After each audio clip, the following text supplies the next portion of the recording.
Good morning, everybody. Happy Wednesday. We are here. We are live. It is soccer morning. Thank you very much for joining us. Hope your week is going well so far. Hope you're checking out the Gold Cup. Obviously, lots of Gold Cup talk going on in the world today.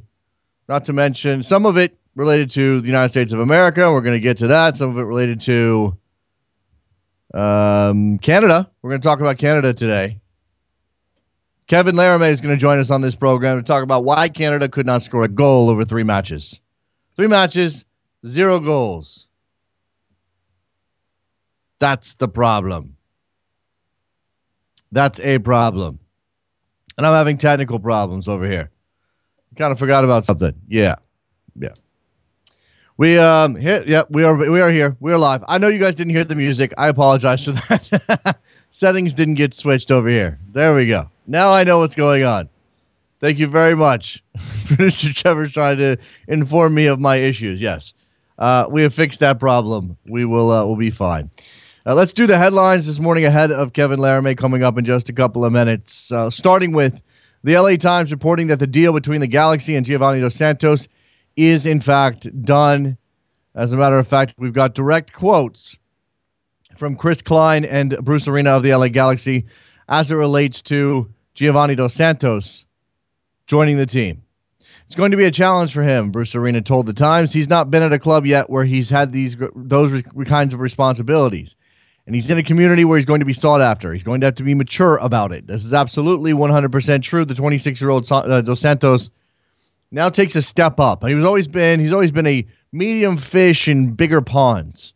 Now he's going to be the biggest fish, certainly in popularity, in a relatively smallish pond. Let's not be dense about this. MLS and the Galaxy, pretty small pond when you compare that to Villarreal or Tottenham Hotspur. But again, he had Tottenham Hotspur and at Villarreal, he's sort of just another player. I mean, perhaps a talented player, but not a player with massive expectations.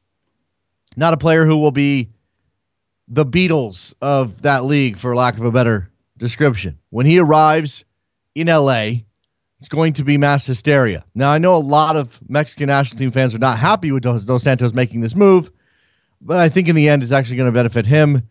Certainly going to benefit MLS and the team. I think it'll benefit Mexico. Speaking of signings, speaking of 26-year-olds, speaking of what was supposed to be big-time attacking talent, Freddie Adu officially signed with the Tampa Bay Rowdies yesterday. Again, 26, back to the United States, just fresh off a stint in Finland. What division was that in Finland? Was it the 3rd or 4th or 5th? DC United, Real Salt Lake, Benfica, Monaco, Belenenses, Aris, Kayseri Rizespor, sorry, Turkish people, Philadelphia Union, Bahia, Jagodina, KUPS, however you say that, Tampa Bay Rowdies. And there's another loan in there. Apparently he went on loan in Finland. I didn't even know about that. For 3 games. Freddie Adu, 26 again, 26 years old, just turned 26 last month, with an opportunity to rehabilitate his career under a former coach, a man who coached him with the US U20s and got a lot out of him, Mr. Thomas Rongen. We've had Thomas on the show. Perhaps we can grab Thomas in the near future, talk about this decision to sign Freddie Adu and what Freddie brings to the Tampa Bay Rowdies. Clearly, he's a name. He's got to be more than a name if he's going to actually deliver on the field, even in NASL. By the way, do not say much ado about nothing. Do not say that. I said it. Do not say it. Stop it, people. Stop it. It's over. Much ado about nothing is over. Turn out to the Gold Cup results from yesterday. Jamaica beating El Salvador 1-0. Bit of a smash and grab from Jamaica. El Salvador, the better team in that game. Jamaica scoring against the run of play. But now they are the group winners, if I'm not mistaken. I had this up in front of me, and then I went and checked Freddie Adu's long list of teams, and I seem to have lost it. Jamaica in Group B. Yes, they have won Group B over Costa Rica, who's on 3 points. Sorry about that. Costa Rica finishes in second. They get a 0-0 draw with Canada. Again, Canada, who can't score a goal. And now they move on to the knockout rounds as well in the bottom half of the bracket, or the other side of the bracket from the United States, however you want to determine that. The United States right now still waiting to find out who they're going to play. The third place finisher in Group B or C. Looks like that's going to be either El Salvador, and then we have Group C games tonight. Trinidad and Tobago playing Mexico. The winner of that game will win the group. Guatemala and Cuba at the bottom half of that. So Guatemala and Cuba's still in this, despite the fact they've been a disaster in the tournament so far. Haven't scored a goal themselves. They still have a chance, if they can beat Guatemala, to jump into third place and move on to the knockout rounds. So there you go. Steven Gerrard has made his Galaxy debut. That happened last night. I was keeping track of the Gold Cup, while at the same time maybe taking a peek in on the U.S. Open Cup, the Galaxy in Utah to play Real Salt Lake. Gerrard came on in the second half, played pretty high in the Galaxy formation, higher than you would have ever seen him with Liverpool. And obviously the Galaxy cannot score a goal, and they lose to RSL 1-0 out of the U.S. Open Cup. That is no skin off of Bruce Arena's nose, certainly. So we will see how the Galaxy choose to use Steven Gerrard, especially now with Giovanni Dos Santos, who expect to join the team the beginning of August, certainly post Gold Cup. And you would imagine that Mexico will be involved in the Gold Cup for pretty much the full duration of that tournament. All right, let's take a break. You getting it now? You're getting it now, right? The better? Yeah. Things are all fixed, I think. All right, Soccer Morning, WorldSoccerTalk.com. Be right back, talking to Kevin Laramee. Don't go anywhere. Be right back.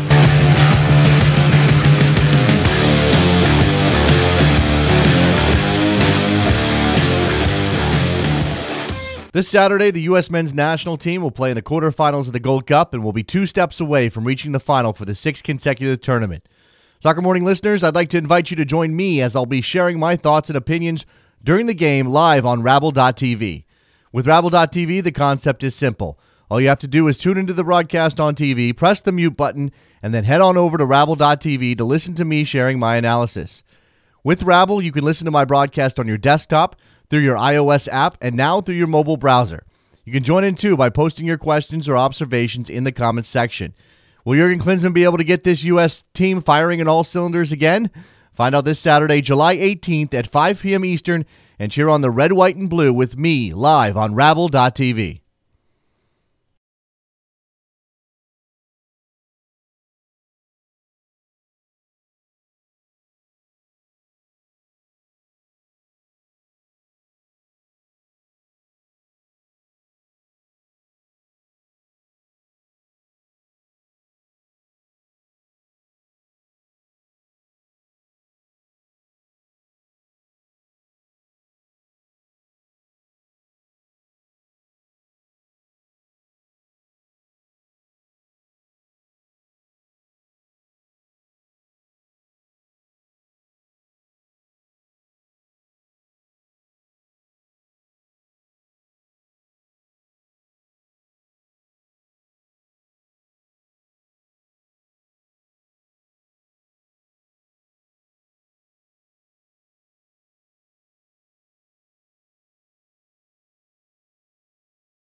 Welcome back to Soccer Morning on World Soccer Talk with Jason Davis. Here we go back on Soccer Morning. Joined now on the telephone by our friend Kevin Laramee from up in Canada. It's actually on Skype, and Kevin's with us. Hi, Kevin.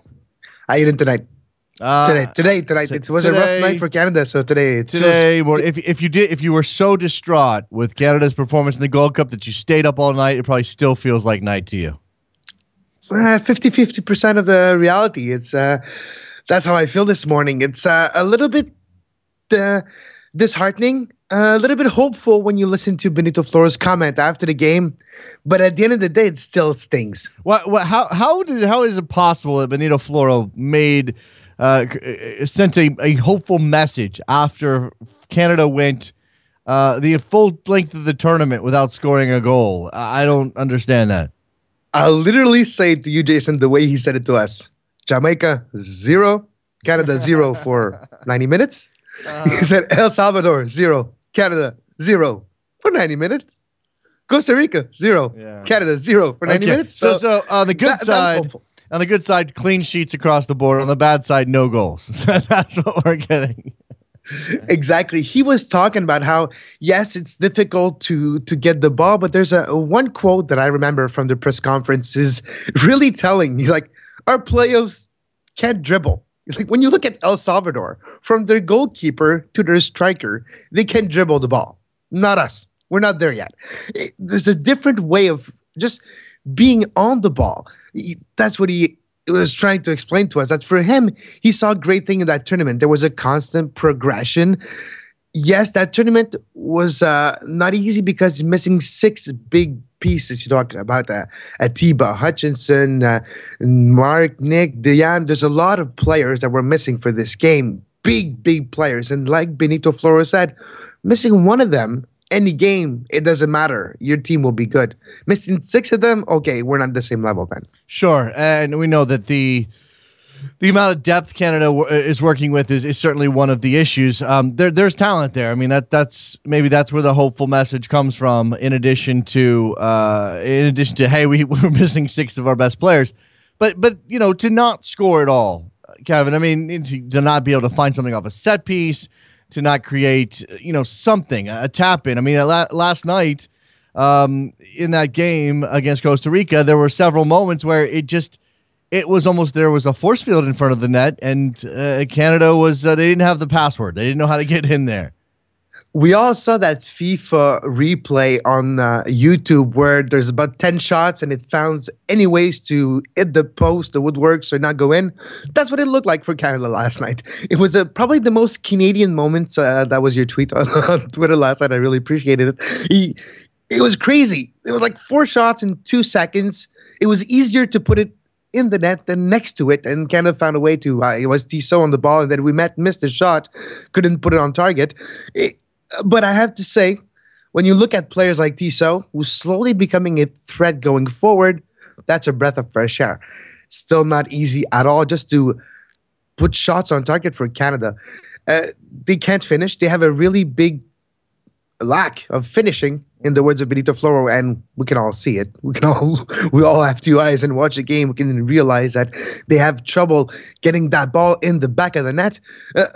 But it's something, again, to do with the dribbling and the confidence on the ball. And hopefully that exit of the tournament doesn't hinder their confidence, because they were going pretty well in the World Cup qualifying and they had a certain momentum. And hopefully that Gold Cup doesn't take that momentum away. One player that the Canadian fans were calling for to get some more playing time in this tournament and actually did get a start last night, Jonathan Osorio. And then Floro takes him off with about, 15 or 20 minutes to go. I'm not even sure how much it was. And to put a defender when you absolutely need a goal. Yeah, that was an extremely confusing sequence, and I'm not sure what Floro was thinking in that particular case. It's okay to put a defender on if you're going to push somebody higher or somebody who has some creative ability, but we certainly know Osorio is one of the more creative players in the Canada setup. What exactly went wrong? Because it didn't seem as though Osorio had the influence people hoped he would.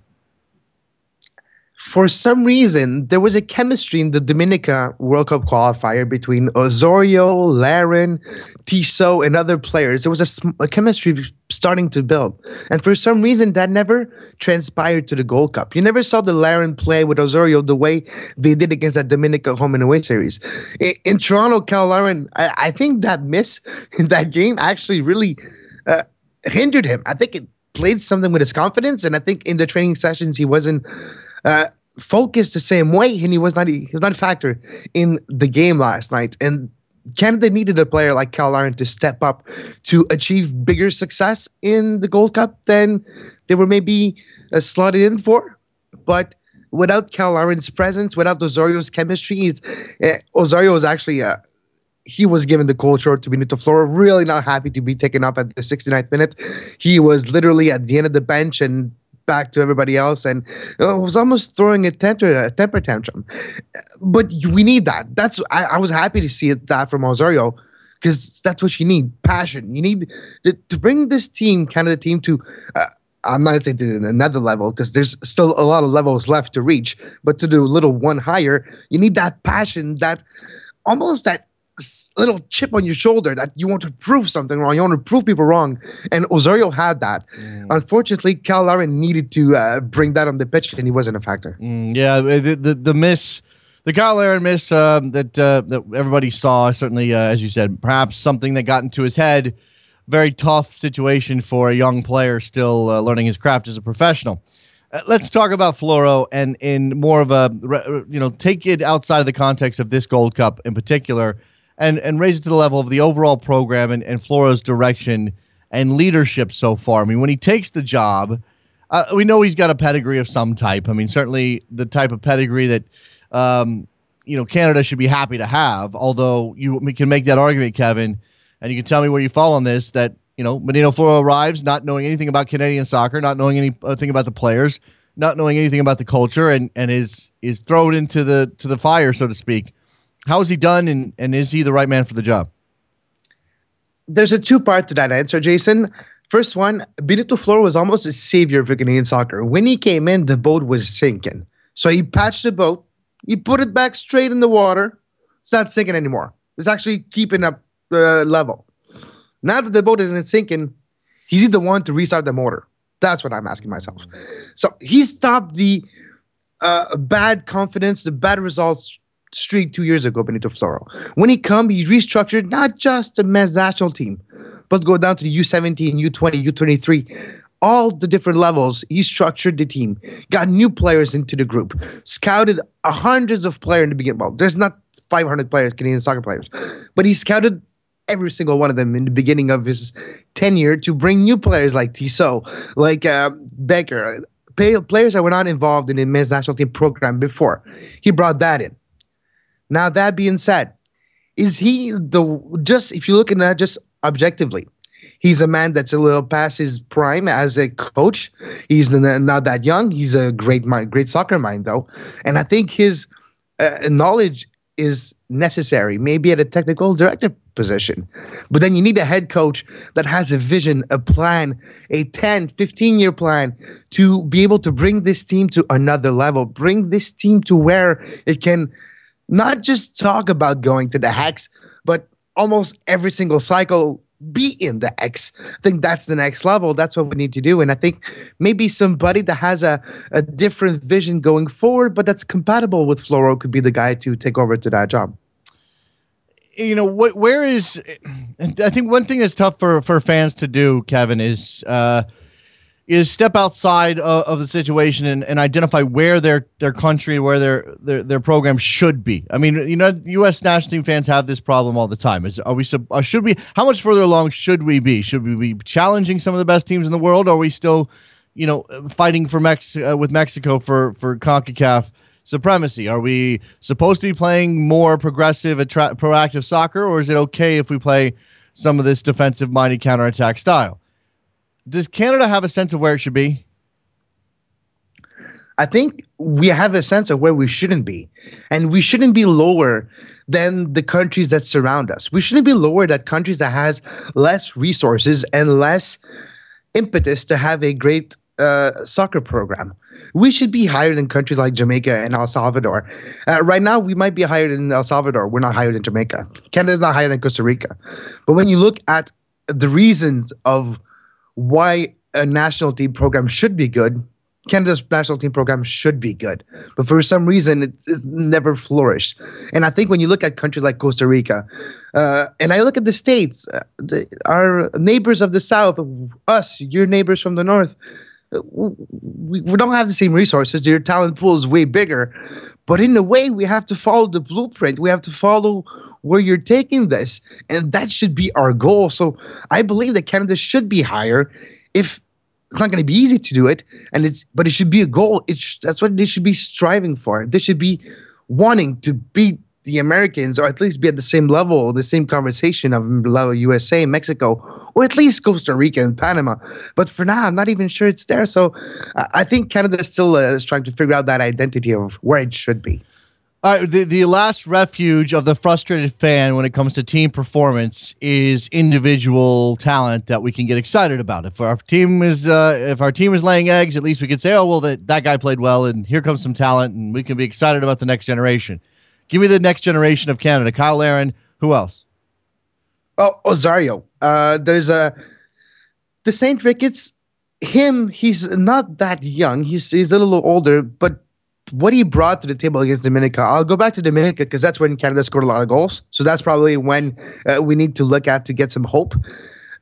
Kyle Becker, Larin. Becker needs more playing time. But I'll bring you to this. One thing Brinto Floro mentioned, you need players to play more. You need players to play consistent minute every single week. And to have one individual player to be better than everybody else, he needs to start regularly, if not every week in MLS. And we talked about Kyle Larin a lot, but Kyle Larin is one of the only Canadian players in MLS who consistently, day in, day out, gets some playing minutes with Orlando. And I think that in a year from now will bring Kyle Larin to a different level, but will bring this team as well at the same time to a different level if that miss doesn't stay in his head for the next year. Well, let's stop talking about it then, Kevin. If we stop talking about it, maybe he'll forget about it. Look, this is we know what the limitations on Canada are. The difficulty of building a program. The CSA has long had struggles just keeping their own house in order. Now you have a coach who knows the game, but maybe is trying to figure out Canadian soccer along the way. It is a country very much like the U.S. or Australia or any number of countries where soccer takes a back seat to a much more popular national sport. I don't know. I want Canada to improve. I'm looking forward to a future in which Canada is challenging for not just a hex spot, but a Gold Cup title and perhaps a World Cup spot. I just don't know how far away. If you had to guess, if you had to gauge, Kevin, give me a sense of what. I mean, people ask all the time, will the United States win a World Cup in my lifetime? And I say probably not. I don't know. I hope. What would you say about Canada just getting to the level of the hex again? I believe Canada will be in the X. If not this cycle, the next one for sure. 2022 seems a great date for Canada just because it fits with the age group that Canada has right now. And if you look 6 years in the future, it'll bring, 7, but we can go 6. It'll bring more experience, but it's the same core group that if they stay together, if 6 years from now, they can probably qualify for the World Cup. And it's going to be a complicated World Cup with everything that happened in the 2022 bid process. So that could be interesting. But I believe Canada will be at the X for 2022. If they make it out, I don't know. What's really, for me, important is that continuing progression. The one thing Benito Floro was saying is like, yes, the tournament, we did not have the best results. We did not score a goal. We did not play what you wanted. But even in the words of David Edgar, this tournament, even though we had the same amount of points as in 2013, the way they went about it, their attitude, their chemistry, their fun in the locker room, all those little intangibles together were in a different level for this tournament, and players were proud. That's why when the last whistle last night, they all fell to the ground. They're like, wow, we're disappointed. We deserved better. We should have, we could have, but we didn't. And I think because of all those intangibles together in 2022, they'll make it to the X. And I think in 2026, wherever that World Cup is. United States, Canada, who knows? Canada will be there. Well, that's an optimistic outlook. I like it, Kevin. Now, the question is another question that I have, and I know last night the weather was a factor, and I know BMO Field was originally constructed with the notion of being the country's national soccer stadium, but the attendance wasn't great in Toronto last night, and you have to wonder if maybe it's time to spread the wealth the way that the U.S. does and take this team around the country rather than playing most of the important games. I know in the Gold Cup that maybe that's not their call, but you do have an opportunity with qualifiers and the like to go play all around the country if necessary. Is that something that the CSA should be exploring? I think that is something that they should be exploring. If I go back to a couple of months ago, when there was an announcement that the Canadian Football League team will be moving to BMO, there's talking about changing the surface. And then Benito Floro and the Canadian Men's National Team program talking about how, well, we're going to have to go play to the other stadium that has grass. Well, that's Montreal. So we're looking at you, Montreal. Next time you have a Canadian Men's National Team game, fill the stadium. You'll get more of them. And I think you're absolutely right, Jason. They need to create more pockets of fans for this team than just in the greater Toronto area. If I remember in Montreal, when we do Voyagers Viewers Party, there's 10, 20 people. It needs to be more than that. It needs that culture needs to be bigger. And the best way to do that is to have game in your town, is to put that program on the road, to create stars of those players and create an identity of that program and how important it is, just the way it does in the United States. Like you were talking about, they traveled that team from Dick's Sporting Goods Park in Colorado to the college and go back to Chicago. Anywhere they get that crowd and they get that advantage, they use it. When Canada plays in Toronto, I don't think it's an advantage anymore because stadium is bigger, like you mentioned, the weather last night, but there's not that intimidating factor. And I think we need to travel to actually try to find it. Yeah, well, I mean, certainly that's a tough ask in a country with, in a first world country that has immigrants from around the world. Unless you're playing somebody with a very small immigrant population, you're probably just going to have an outnumbered Canadian crowd, which is always depressing. I mean, certainly for a U.S. fan, I've been there many times with certainly with Mexico, but also with some other Central American countries. And, you know, if Canada plays Jamaica in Toronto, I think that crowd's probably mostly Jamaican, or at least half and half in the end. So how do you, where is that spot? And really, you know, you don't want to have to do that, but if there is a place in the country where you say, okay, if we show up here, we can get 20,000, and that 20,000 is going to be largely Canadian fans who are pulling for Canada and giving us a home field advantage.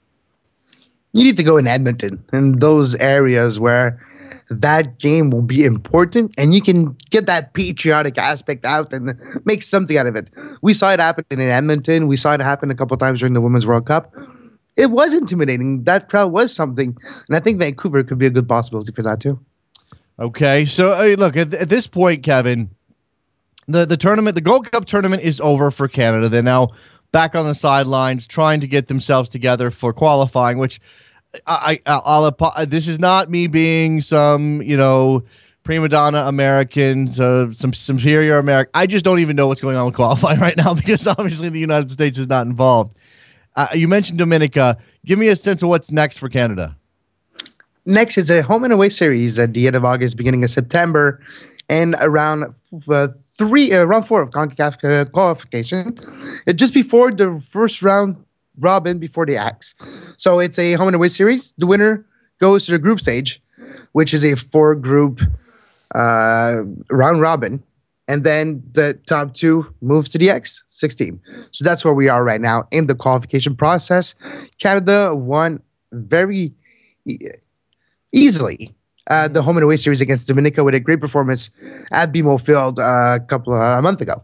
But now heading into this September, Benito Floro was talking about after the game, he's happy with the Gold Cup because he did not treat the Gold Cup as just the Gold Cup. He treated the two as a continuation, as a preparation, and as a camp for the World Cup qualifiers. In his words, he doesn't have the team for more than 3-4 days at a time, and he needs to have more than that. So in his planning, when he looked at the Gold Cup and where it was in the calendar compared to the World Cup qualifiers, he used that to create almost a residency type, almost a training camp. He has players for 2 weeks with him. Why not use it to explore, to change things, to practice together, to have quality training sessions. And he used 67% of the World Cup qualifier roster for the Gold Cup to continue that momentum. And hopefully he was right, but that's where Canada is right now for the World Cup qualifiers. This fall against the draw hasn't been done yet, but it's going to be a home and away series against probably a team of the level of El Salvador, if not a little lower. Okay, fair enough. The teams involved, just to give a sense, in this third round, as you said, the draw has not happened. The draw will be held on July 25th in Russia, because that's where the next World Cup is. Jamaica, Haiti, El Salvador, Canada, Guatemala, Antigua and Barbuda, St. Vincent and the Grenadines, Belize, Aruba, Nicaragua, Curacao, and Grenada are your 10 teams involved. That's 12 teams involved in the third round, and so Canada will get drawn against one of these teams. I imagine one of those bottom half teams, the last 6 that I mentioned, and have an opportunity to move into the fourth round, which is where the U.S. and Mexico and Panama and Costa Rica all join in. Now, talking about the Gold Cup and the way Benito Floro treated it. The internal question for a coach like Benito Floro, who has a program that he knows is probably going to need an additional cycle. First of all, is he going to see this team all the way to 2022? Probably not. So he's got to do a lot of work he knows isn't going to be finished by him. But he also has to balance out winning now and trying to bring some positivity to the program and some success to the program. And let's actually get a couple wins under our belt. Maybe they should put in a good showing at the Gold Cup. Therefore, let's bring our best team, which may be an older team, at the expense of bringing in some of the younger players or the next generation. And I know part of Canada's problem is that next generation, and this is true for a lot of countries, they're not necessarily playing professional minutes. So that's an issue as well. How did he do? What grade would you give him? And you said 67% or whatever it was. Give me a sense of his grade over the mixing in young enough players that they'll have experience for the next cycle, as opposed to, win now, let's get in some of our older veterans.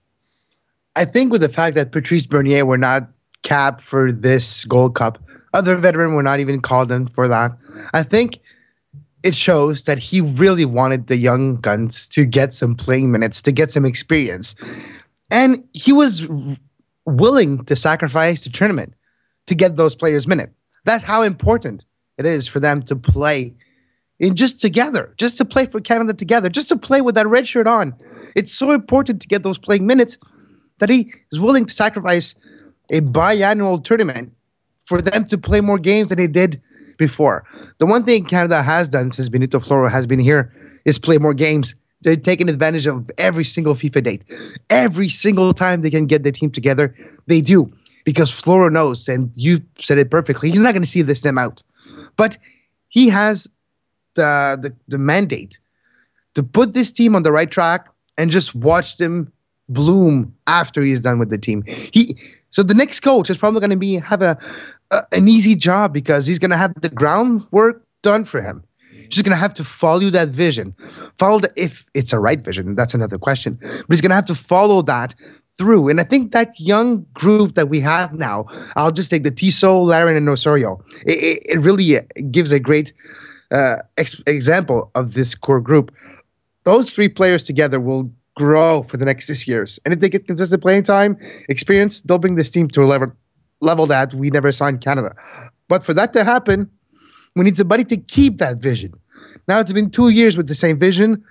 We're seeing progress. We need to continue to 4 years and 8 years. We need to stop always changing. And I think that's really important. Stability going forward. Keep it on the young guns. We don't even need to call back the I don't want to say the old generation, but the older generation, because those minutes are worth something. And you might as well give it to the young guns, because there was a forgotten generation. Let's not create a new one. Let's get those players on the pitch, on that ball. And I'm talking about the Osorios, they're 20 years old. Get them on the ball and keep them there. I believe it's a good question here from Jose, asking if Canada can still get into the Copa America should it take place next year. If I'm reading this correctly, based on the qualification process, doesn't seem likely that Canada is going to make to the Copa America Centenario. No, I know there was, if you win this Gold Cup, you're automatically in. There's another playoff barrage play-in game that will take place. I just don't know what it's for sure the qualification for. But there is a play-in game to get into the Copa Centenario. Yeah. To see if Canada will get there, it's going to be really hard, but there is another way to get in. Okay, so right now the U.S., Mexico, Costa Rica, and Jamaica are qualified. The two places will go to the winner of the Gold Cup if they're not already qualified. I find it very unlikely one of those 4 teams won't win the Gold Cup. Or playoff winners among the top 4 finishers not already qualified. That's I don't think that can be that can't be Canada. You've got 4 teams that aren't already qualified that'll be, and then the last spot is okay. So I get Canada's out. As far as I can tell, Canada's out of next year's. Yeah, here we go. Yeah, okay. So it's already giving me. This is already saying that El Salvador, Guatemala, Panama, Cuba, Haiti, and Trinidad and Tobago are the 6 teams that have a chance to get into the Copa America Centenario. So that's just your answer to your question, Jose. All right, Kevin Laramee. You can find him at Off the Woodworks. Where else, Kevin? CanadianSoccerNews.com. You can read my article, get all the shows, all the same place, and KevinLaramee.com for any information or all the shows that I do. All right, there you go. Appreciate the time, Kevin, and best of luck to Canada in the future. Thank Jason. They need it, but always a pleasure to talk to you. There we go. Let's take a break. When we come back, we'll get those phone lines open and talk to you on a Wednesday. How do you feel about the USA in the Gold Cup right now? Saturday's looming.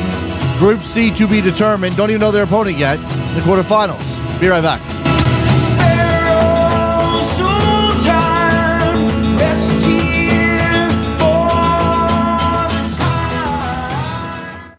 This Saturday, the U.S. men's national team will play in the quarterfinals of the Gold Cup and will be 2 steps away from reaching the final for the 6th consecutive tournament. Soccer Morning listeners, I'd like to invite you to join me as I'll be sharing my thoughts and opinions during the game live on Rabble.tv. With Rabble.tv, the concept is simple. All you have to do is tune into the broadcast on TV, press the mute button, and then head on over to Rabble.tv to listen to me sharing my analysis. With Rabble, you can listen to my broadcast on your desktop, through your iOS app, and now through your mobile browser. You can join in too by posting your questions or observations in the comments section. Will Jurgen Klinsmann be able to get this U.S. team firing in all cylinders again? Find out this Saturday, July 18th at 5 p.m. Eastern, and cheer on the red, white, and blue with me live on Rabble.tv.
Welcome back to Soccer Morning on World Soccer Talk with Jason Davis. Phone lines are open, 646-832-3909. Whatever is on your mind on a Wednesday. Check in with Pablo in D.C. What's going on, Pablo? Hey, Jason. Good morning. How are you? Good morning. I'm well. How are you, sir? Good. Hey, calling to talk about the U.S. Gold Cup, but before I make my comment, I want to ask the big question. Are you coming down to Baltimore? I am not. I had thought about trying to make the trip up to Baltimore for the quarterfinal, and just things didn't come together. And it ends up being that I'm going to be on the mic with Rabble.tv. So I'm gonna do a call of that game from my lovely little studio rather than attend it. It's close enough that I probably should be able to go, but they got to be lots of moving pieces, lots of people to be responsible to, and it just didn't happen. To invite you, for tailgating or something like that, but I guess it'll happen next time. Maybe you should make it down to the U.S.-Peru game in RFK in September. Well, that absolutely. Somebody's also trying to get me to go to the final, the Gold Cup final, and let's presume the United States is there. I would love to be there in Philadelphia. I think that's the 26th of July. So maybe I'll make it out to a U.S. game before the end of the summer. It'd be nice. It certainly would be. Pablo, you there? Okay, we've got an issue with Pablo's phone. Discussion. Oh, well, the worst delay in the world. Call back, Pablo. I apologize. I didn't know if you were there. 646-832-3909 is the phone number. If you're going to call in, also make sure you're not listening to yourself while you're talking to me. That will get you confused and create a big delay, and where I think that you're not on the line, and then I drop you, and I'm sorry. I'm sorry. All right. 646-832-3909. We can talk about Freddie Dew, who is now a Tampa Bay Rowdy. The reports are that he's not making a ton of cash down there in Tampa, that it's not about that. Clearly, at this point in his career, at 26 years old, he's a guy that needs a stable environment with a coach who understands him, believes in him, knows him. Certainly Thomas Rongen knows him. He's run through a string of clubs where it was more about Freddie Adu, famous guy, than it was Freddie Adu, soccer player. And that's not to say he was good enough to play, good enough to get into teams, good enough to stick around.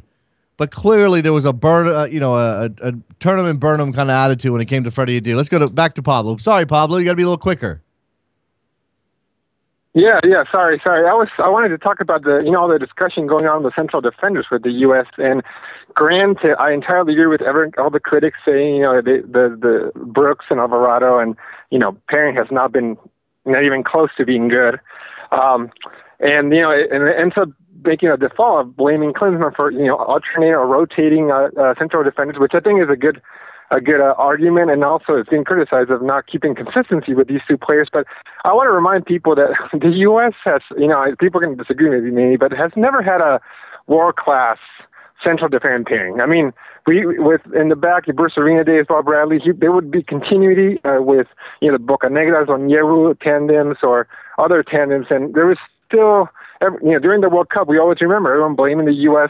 Central defenders for a lot of mistakes they've done there. So, I think this issue, until we develop, strong world-class defenders, we will always be struggling with having the strong defensive central defender tandem. And maybe it will change now with, what's his name, Cameron Vickers. Apparently there was a report that came out saying that he's the next Ledley King for Tottenham, and maybe Brooks getting, older and more experience, and Miazga, I don't know. But we just have to know that based on the level of our players, we will not have a world-class a central defender pairing for at least 1 or 2 years. But that doesn't mean we just throw out there whatever we've got, or we throw out the youngest pairing and say, oh, well, we're not going to get a world-class pairing anyway. Might as well go with the kids. I mean, I think that if you're trying to win games, you want to put out there the least mistake-prone tandem you've got. You want to put together a tandem that can. And look, it depends on your opponent as well. If I've got somebody who prefers to cross the ball a lot, then I'm going to go with Omar Gonzalez because he's got a great ability to win balls in the air. So I mean, what I'm saying. Do you remember Omar Gonzalez? During the qualifying period? Everyone freaked. That's why Klinsmann benched him. We're all like, oh, he's not good enough. He's making all these mistakes. He was getting beat in set pieces. So it's not that he's perfect either. I mean, we already saw what the issues that he had, and Beasler had some issues too, and he hasn't been playing at a great level. So I mean, I don't think there's a great option right there right now. And you're right, the youngest player is not the best option, and I don't think that Ventura Alvarado is there yet, not even close. But it's not that we turn around and it's always the grass is green on the other side. But when you look at it, these other defenders have had the same issues in the past game, cycles or whatever. Yeah, no, I don't deny that. There has been a lot of defensive issues over the years for the Americans, and again, I guess you just select the best of a bad lot and you move on, right? I guess so. It'll get better. I know it'll get better. You know, Ventura Alvarado, if he gets minutes with the Club America, I'm sorry, the level of competition is better for him than Omar Gonzalez in Galaxy, but he's not getting those minutes. So you're right. I mean, he's not the best option right now, I think. But maybe maybe in next year if he gets some points, and maybe that's what Clinton is trying to do, to convince the Club America coach that he should start starting to play Ventura Alvarado. I mean, I don't know. I don't know what's in his head. Sometimes. Well, I've also heard it argued. I've also heard it argued, Pablo, that Alvarado, the system he plays in at Club America, which is something approaching the 3-5-2 or 5-3-2, whichever way you want to note it, covers up a lot of Alvarado's deficiencies, and that those deficiencies show up when he's pushed into a 4-man back line with 2 central defenders rather than 3, with the 4-4-2 that the United States plays. Yeah, no, it's true. It's just, like I said, there's all these arguments to make pro each of the defenders there, even the Gonzalez, Reams, everyone, and against them. I just don't think we have a quality pairing there, and right now at this moment. But hopefully that will change in the coming years. Yep, I appreciate the call, Pablo. Thanks a lot, man. Okay. Well, thanks. Bye. 646-832-3909 is your phone number. We've got the Gold Cup, the U.S. men's national team again heading into a quarterfinal on Saturday against an undetermined team as of this moment. Still waiting to find out who that's going to be. We've got some of these things sorted out. Mexico, Trinidad and Tobago tonight. Guatemala and the other team in that group, who I'm blanking on at the moment. That would be, I don't have it in front of me. Who's Guatemala, Mexico, Trinidad and Tobago, and Cuba. It just went out of my head. Just trying to keep all this stuff straight. So the Cubans and the Guatemalans tonight, and then Mexico and Trinidad and Tobago. The winners. Those games will determine the last couple of spots in the quarterfinals. Right now, you have the United States playing the Group B/C third place team, to be determined. Haiti and Jamaica in the other quarterfinal on that side. Group C winner, which could be Trinidad and Tobago, could be Mexico against Panama, and then the runner-up of that group facing off against Costa Rica. We could conceivably have a Costa Rica-Mexico quarterfinal, which would be absolutely stunning, considering the way this tournament usually goes. All right, I'm afraid to take this call. I'm going to do so anyway. Jose in Texas. Jose, I know what you're going to bring up here. I haven't had a chance to look into it, which is why I haven't addressed it, but go ahead.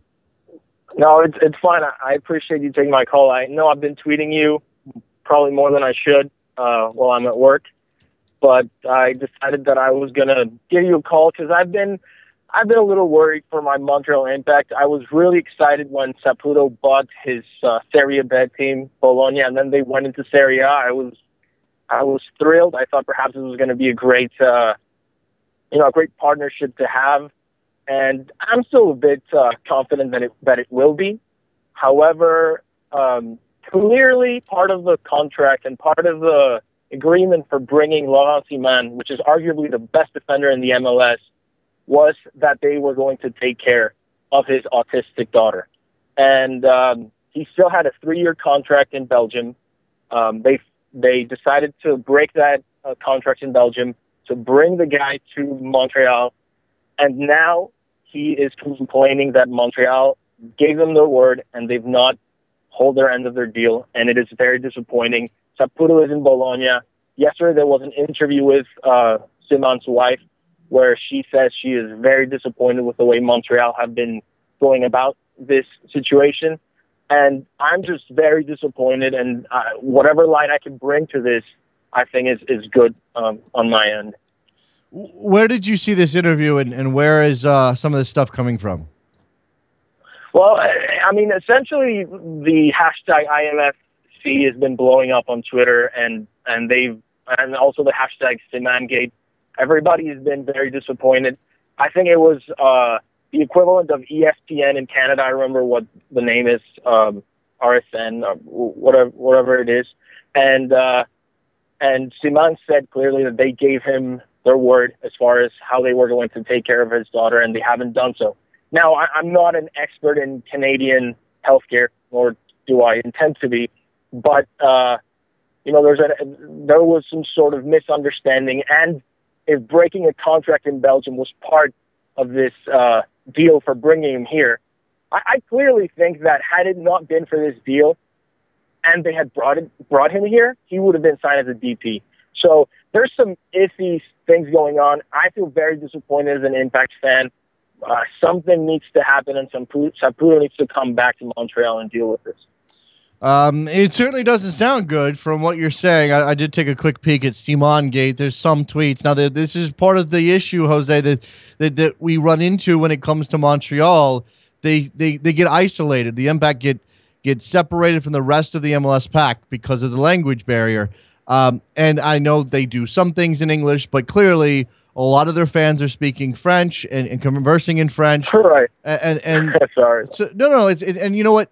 I'm just pointing out, like, if this deserves to have a brighter spotlight put on it, I'm absolutely willing to do that. The issue is that it takes you being on Twitter, tweeting at me in English to point out things that are happening in front. You know what I'm saying? Like, there's obviously a convoluted path to getting the proper attention. This is an interesting development because it's not more than a couple of days since. Hold on a second. I'm gonna find out when this was actually posted. It's not more than a couple of days since the last Laurent Simon went to Montreal and put his family first, blah blah blah story came out. There was a beautiful story, heartwarming story by MLS.com, and it was talking about him, the person, more so than him, the player, and and just to have this happen a few weeks after that is pretty disappointing. And I agree with you that the spotlight is not really on Montreal too much. I do think that, if I'm not mistaken, and I'm pretty sure I'm not, there is not a single game that is broadcast in the U.S. that is not on the the specific deals. But as far as Fox and ESPN and UniviSion, there's not a single Montreal game that is broadcast.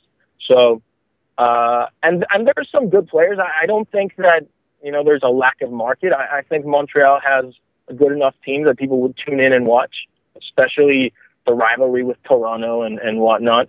But I'm just disappointed with the situation. I hope that Saputo takes care of it, and I'm just trying to bring light to it, and hopefully, like I said, they just manage to deal with it. Well, I appreciate you bringing it up, Jose, and it bears watching. I mean, obviously, I don't have any particular insight into what's going on in Montreal or what they promised Simon that they're not delivering. But if that is the case, I mean, I don't want this to be, obviously you're not doing this, but we have to be careful about equating this to the entirety of MLS. Oh, the Montreal Impact aren't living up to their deal with Laurent Simon, then that must mean all MLS teams are terrible and are turning, are not living up to their promises. That's not necessarily the case. But if they got Simon to Montreal under false pretenses and then are failing to deliver on all of those elements of that deal, then and again, some of this may have been under, it might not be legally binding. It may be a handshake situation. Come to Montreal. We've got lots of facilities. The Canadian health system is very good for these kind of things. We'll help you out. If that's the case and they're not living up to that end, then clearly they should be called out for it. And Simon should be. I mean, it's tough because Simon probably, he probably feels loyalty to his teammates. He wants to win games. He's a competitive guy. He's played very, very well, as you said, this year. Maybe he doesn't want to rock the boat, but if this is something that's a problem, it deserves a spotlight. I appreciate it, Jose. Thank you so much, Jason. Thank you so much. I appreciate it. Let me turn back to this. I mentioned this yesterday.